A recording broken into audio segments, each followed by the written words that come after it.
بدلیں زندگی۔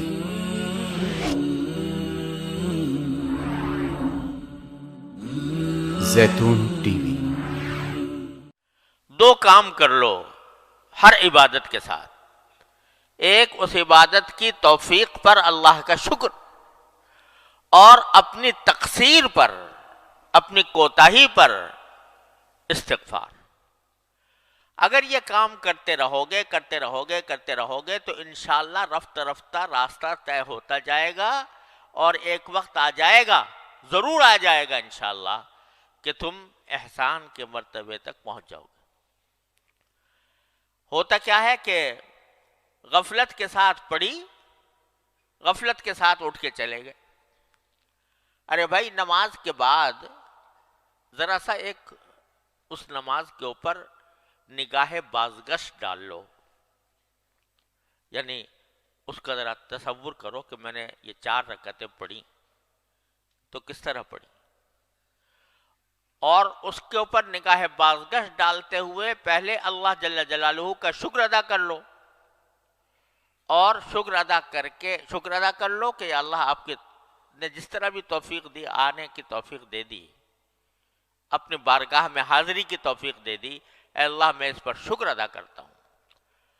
اور اے اللہ میں آنے کے بعد آپ کے دربار کا جو حق تھا وہ تو کہاں ادا ہوتا،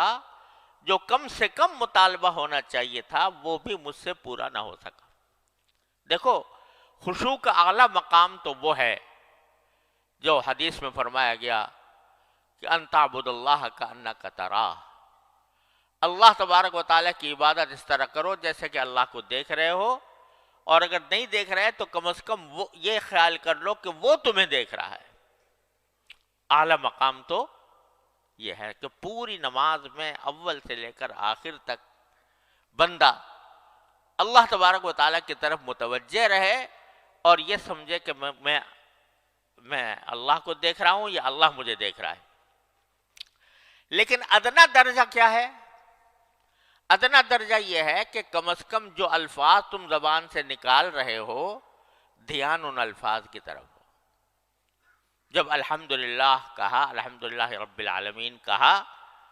تو دھیان ان الفاظ کی طرف ہو،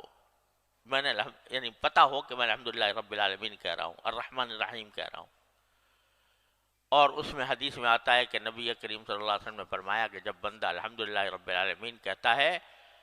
تو اللہ تبارک و تعالی جواب دیتے ہیں، حمیدنی عبدی، میرے بندے نے میری تعریف کی۔ جب الرحمن الرحیم کہتا ہے تو اللہ تعالیٰ جواب دیتے ہیں کہ اثنا علی عبدی، میرے بندے نے میری ثنا کی۔ جب مالک یوم الدین کہتا ہے تو کیا فرماتے ہیں؟ مجدنی عبدی، میرے بندے نے میری بزرگی بیان کی۔ اور جب کہتا ہے ایاک نعبد و ایاک نستعین، تو باری تعالیٰ فرماتے ہیں کہ یہ جو وہ کہہ رہا ہے بندہ، یہ میرے اور بندے کے درمیان ہے یہ معاملہ، وہ میری عبادت کرتا ہے، میں اس کی مدد کرتا ہوں۔ ایاک نعبد و ایاک نستعین۔ تو آدمی کم از کم اتنا جو ادنا خشوع کا درجہ ہے وہ کیا ہے کہ جو الفاظ زبان سے نکال رہا ہے انسان، ان الفاظ کی طرف دھیان ہو، میں نکال رہا ہوں، یہ نہ ہو کہ بس مشین چل پڑی اور آخر میں جا کے بس سلام پھیر دیا، بلکہ دھیان ان کی طرف ہو، الفاظ کی طرف ہو،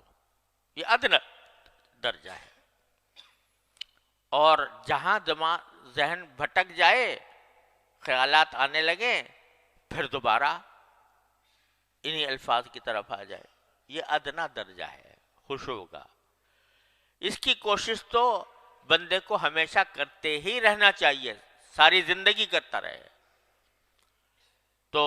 یہ کوشش ادنا درجہ کا خشوع ہے، یہ بھی حاصل نہیں ہوتا۔ تو اللہ آپ نے تو کرم فرمایا تھا کہ ہمیں توفیق دی تھی کہ آپ کے دربار میں حاضر ہوئے، لیکن ہم نے اپنی طرف سے جو ہمارے کرنے کا کام تھا وہ ہم سے نہ ہو سکا، تو اللہ ہم اس پر استغفار کرتے ہیں۔ اسی لیے سنت ہے نبی کریم صلی اللہ علیہ وسلم کی کہ نماز ختم ہونے کے بعد فرماتے کہ استغفر اللہ استغفر اللہ استغفر اللہ، 3 بار استغفر اللہ فرماتے تھے۔ ابھی تو نماز پڑھی، نماز کوئی گناہ تو کام نہیں ہے، استغفار تو گناہ کے کام پر کیا جاتا ہے، لیکن رسول کریم صلی اللہ علیہ وسلم نماز کے بعد استغفر اللہ فرماتے تھے۔ کیوں؟ کہ اللہ توفیق تو آپ نے عطا فرمائی، لیکن میں آپ کی عبادت کا حق ادا کر نہیں سکا، میرا دل و دماغ ادھر بھٹکتا رہا، تو کیا ہوگا کہ میرے مالک کا کرم ایسا ہے کہ بندہ جب استغفار کرتا ہے، اس کی طرف رجوع کرتا ہے، اپنی عاجزی کا اعتراف کرتا ہے، اپنی بندگی کا اعتراف کرتا ہے، کہتا ہے کہ مجھ سے غلطیاں ہوئیں، مجھ سے کوتاہیاں ہوئیں، میں کسی طرح بھی حق ادا نہ کر سکا، ادنا حق بھی ادا نہ کر سکا، تو میرے مالک کا کرم ایسا ہے کہ جو کوتاہیاں ہوئی ہیں ایک طرف تو اس کو معاف فرما دیتا ہے، اس کو معاف فرما دیتا ہے۔ میرا بندہ ہے، کمزور ہے، اور اس کے اندر وہ صلاحیت نہیں ہے جو ہونی چاہیے، تو اس واسطے یہ مجھ سے رجوع کر کے اپنی ناتوانی، اپنی کمزوری کا اعتراف کر رہا ہے، اپنی تقصیر کا اعتراف کرتا ہے، تو میں اس کو معاف کر دیتا ہوں۔ معاف کرنے کے کیا معنی ہوئے؟ کہ جو کوتاہیاں ہوئی تھیں نماز کے اندر، وہ سب ان کے اوپر خط تنسیخ پھیر دیا اللہ تبارک و تعالیٰ نے۔ چل تیری نماز بھی قبول کر لی، جیسی کیسی تو نے پڑھی قبول کر لی۔ جب تو نے ہم سے رجوع کر کے کہہ دیا کہ یا اللہ مجھ سے نماز صحیح طریقے سے پڑھی نہیں گئی، تو چل ہم نے قبول کر لی، استغفر اللہ استغفر اللہ استغفر اللہ کہے۔ تو عرض کرنے کا منشا یہ ہے کہ اس مایوسی کو دور کرنے کا راستہ کیا ہے، اور اس سمت میں آگے بڑھنے کا راستہ کیا ہے۔ ایک طرف تو حمد کرے بندہ، شکر ادا کرے، دوسری طرف استغفار کرے۔ شکر اس کی توفیق پر، استغفار اپنی کوتاہی پر۔ تو میرا اللہ تبارک و تعالی شکر کے بارے میں وعدہ کیا ہے کہ لئن شکرتم لأزیدنکم، یہ وعدہ ہے کہ نہیں؟ کس کا وعدہ؟ ان اللہ لا یخلف المیعاد۔ تو جب تم شکر کرو گے تو اور دوں گا، یعنی تم نے اس پر شکر ادا کر لیا کہ میں نے نماز آ کر ادا کی ہے، اے اللہ آپ کی توفیق سے اس پر شکر ادا کر لیا، تو اور توفیق دوں گا، اور توفیق دوں گا۔ اور یہی وجہ ہے کہ جب بندہ نماز مثلاً پڑھنا شروع کیا، پہلے تو نماز سے بھاگتے تھے بچپن میں، جب اللہ تعالیٰ نے پڑھنے کی توفیق دی، پڑھتا رہا، تو کیا ہو گیا؟ اب نماز کے بغیر چین نہیں آتا۔ آتا ہے کسی نمازی کو نماز کا وقت آ جائے اور گزرنے لگے نماز کا وقت، چین آئے گا؟ کسی نمازی کو چین نہیں آئے گا۔ رسول کریم سرور دو عالم صلی اللہ علیہ وسلم تشریف لے جا رہے ہیں سفر میں، تو سفر میں تشریف لے جاتے ہوئے راستے میں حضرت بلال رضی اللہ تعالیٰ عنہ سے فرماتے ہیں، جو حضور اقدس صلی اللہ علیہ وسلم کے مؤذن تھے، کیا فرماتے ہیں؟ ارحنا بالصلاۃ یا بلال، اے بلال ہمیں چین عطا کر دے، چین دے دے، راحت دے دے نماز پڑھ کر، یعنی نماز پڑھوا دے تو چین آئے، اس کے بغیر ہم بے چین ہیں، ہمارا کسی کام میں دل نہیں لگ رہا کہ کسی طرح میں نماز پڑھ لوں۔ تو آدمی ایسا ہو جاتا ہے کہ چین نہیں آ رہا۔ یہ کیا ہوا کہ جو توفیق شروع میں ہوئی تھی کہ اس وقت زبردستی بغیر دل نہیں چاہ رہا، دل گھبرا رہا ہے، لیکن بندے نے اس کی پرواہ کیے بغیر نماز میں آ کے کھڑا ہو گیا، یہ توفیق جو اللہ تعالیٰ کی طرف سے ہوئی تھی، اس پر جب بندے نے شکر ادا کیا تو اس کا نتیجہ یہ ہوا کہ اس نماز کی طرف توجہ اور نماز کی فکر اور اس کا خیال یہ بڑھتا چلا گیا یہاں تک کہ نمازی کو بغیر نماز پڑھے چین نہیں آتا۔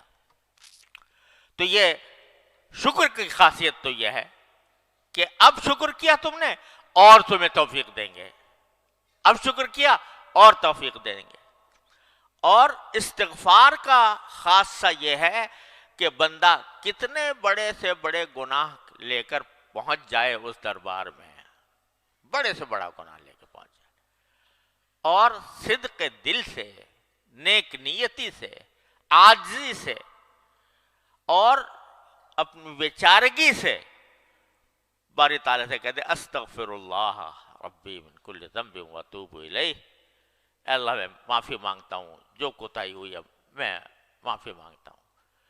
تو یہ استغفار ایسی چیز ہے کہ میرا مولا اس کے اوپر معافی کا اس نے وعدہ کر رکھا ہے، وہاں شکر پر وعدہ یہ کر رکھا ہے کہ اور دوں گا، یہاں استغفار پر یہ وعدہ کر رکھا ہے کہ تمہاری غلطیاں معاف کر دوں گا۔ ان اللہ یغفر الذنوب جميعا یا عبادی الذین اسرفوا علی انفسهم لا تقنطوا من رحمت اللہ ان اللہ یغفر الذنوب جميعا۔ تو جو اللہ تبارک و تعالی یہ وعدہ کر رہے ہیں کہ میری رحمت سے مایوس نہ ہونا، یا عبادی الذین اسرفوا علی انفسهم، اے میرے وہ بندو جنہوں نے اپنی جان کے اوپر ظلم کیا ہے، لا تقنطوا من رحمت اللہ، اللہ جل جلالہ کی رحمت سے مایوس نہ ہونا، ان اللہ یغفر الذنوب جميعا، اللہ تعالیٰ سارے گناہوں کو معاف کر دے گا تمہارے، یہ وعدہ کر رکھا۔ اتنا آسان کام اللہ تعالیٰ نے بندے کو عطا فرما دیا ہے۔ جب شیطان ڈسے، جب نفس کے فریب میں انسان مبتلا ہو، کوئی بھی غلطی اسے سرزد ہو، فرماتے ہیں دروازہ میں نے کھولا ہوا ہے، آ جاؤ،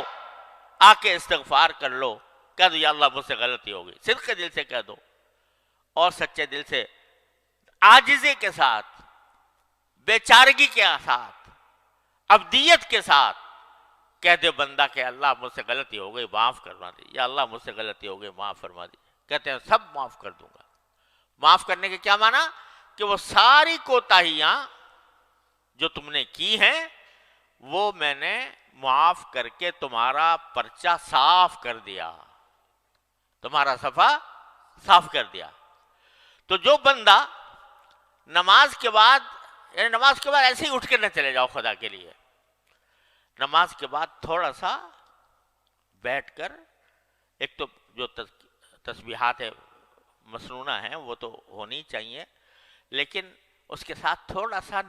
نگاہ بازگشت ڈال لو نماز کے اوپر کہ اللہ